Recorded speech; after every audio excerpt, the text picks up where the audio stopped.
Hello, this is Himanshu and once again you are watching target with Himanshu.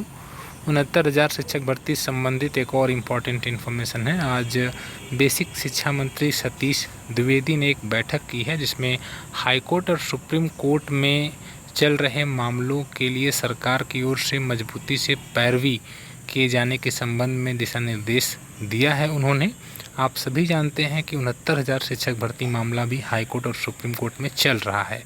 अलग अलग प्रकार की याचिकाएं दाखिल हैं। कुल मिलाकर 16,000 मुकदमे यहाँ पर आप देख सकते हैं लगे हुए हैं, जिसमें लगभग 12,000 मुकदमे हाई कोर्ट में लंबित हैं। और आज यही निर्देश दिया गया कि इन मामलों में प्रभावी पैरवी करते हुए शीघ्र निस्तारण की कार्रवाई कराई जाए। और सबसे इम्पॉर्टेंट जो आपके लिए है 69,000 शिक्षक भर्ती संबंधित, उसमें ये भी लिखा हुआ है कि विशेष रूप से 69,000 अध्यापकों की भर्ती के संबंध में जो हाई कोर्ट और सुप्रीम कोर्ट में वाद विचाराधीन है, उनकी प्रभावी पैरवी किए जाने के निर्देश दिए गए हैं। जिसमें सुप्रीम कोर्ट द्वारा जो 14 जुलाई की डेट लगाई गई है, उसको मतलब पॉजिटिव निस्तारण किया जा सके। आप सभी जानते हैं सरकार के पास दो रास्ते हैं, या तो मॉडिफिकेशन पर बहस करे या पूरी मेरिट पर बहस करे। अगर सरकार मॉडिफिकेशन पर भी बहस कर ले जाती है, मॉडिफिकेशन पर भी कोर्ट को एग्री कर लेती है, तो भी भर्ती प्रक्रिया आगे बढ़ेगी। और अगर पूरे जजमेंट पर, पूरी मेरिट पर चर्चा होने लगेगी डबल बेंच के जो आदेश दिया गया है, तब भी सरकार के पास एडवांटेज है। आप सभी जानते हैं काफ़ी स्ट्रांग है गवर्नमेंट, बीएड बीटीसी के अभ्यर्थी भी हैं।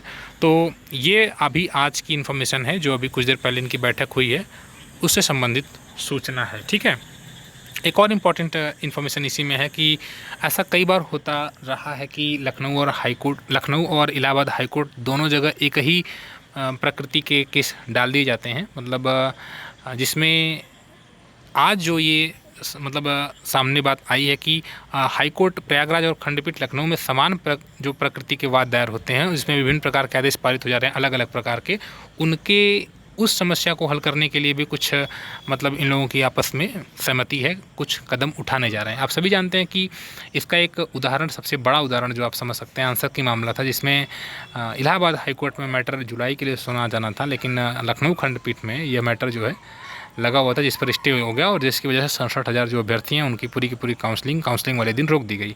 तो ये एक स्वयं में एक हाई कोर्ट खुद भी ये चाहता है कि हाई कोर्ट पर कोई टिप्पणी ना करे। इस वजह से हाई कोर्ट की अपनी पावर है, सुप्रीम कोर्ट की अपनी पावर है कि एक जैसे मामलों को एक ही बेंच में सुना जाए तो बेहतर है। सुप्रीम कोर्ट चाहे तो वो एक मैटर को दूसरी जगह ट्रांसफ़र कर सकता है। ये सारी चीज़ें होती हैं, आपने ऑलरेडी कॉन्स्टिट्यूशन पढ़ा भी होगा। तो इन सारी चीज़ों पर भी बैठक हुई है। और जो अलग अलग प्रकार के मुकदमे एक ही मामले में अलग अलग जगह पर डाले जा रहे हैं, जैसे आंसर की कोई ले लीजिए, भी एक मुकदमा डाला गया उसी मैटर पर, फिर उस पर 3 कुछ सुनवाई है, उसके पहले 6 या 7 को एक सुनवाई होने वाली थी, और फिर कई याचिकाओं के थ्रू लोग अलग अलग मैटर एक ही है, अलग अलग याचिका डालकर उसको जितना जल्दी जितना हो सके उतना डिले करने के चक्कर में होते हैं।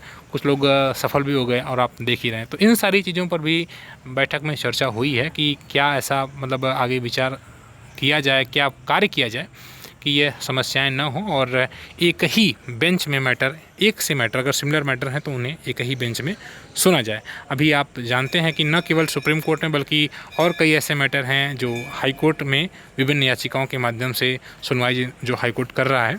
इन सभी चीज़ों को निस्तारित कराने के लिए आज बैठक की गई, जिसमें दिशा निर्देश दिया गया है। जो सरकार की ओर से पैरवी करने वाले हैं वो मजबूती से सरकार का पक्ष रखें। सबसे सुखद बात जो अभी आप समझ सकते हैं कि 14 जुलाई को सरकार की ओर से यह निर्देश दिया गया है कि प्रभावी पैरवी होगी। इसके पहले मुख्यमंत्री ने भी निर्देश दिया था और आज बैठक में भी, और ये पत्र भी आपको बहुत कुछ कहता है। मिलते हैं फिर कुछ और इन्फॉर्मेशन के साथ। धन्यवाद।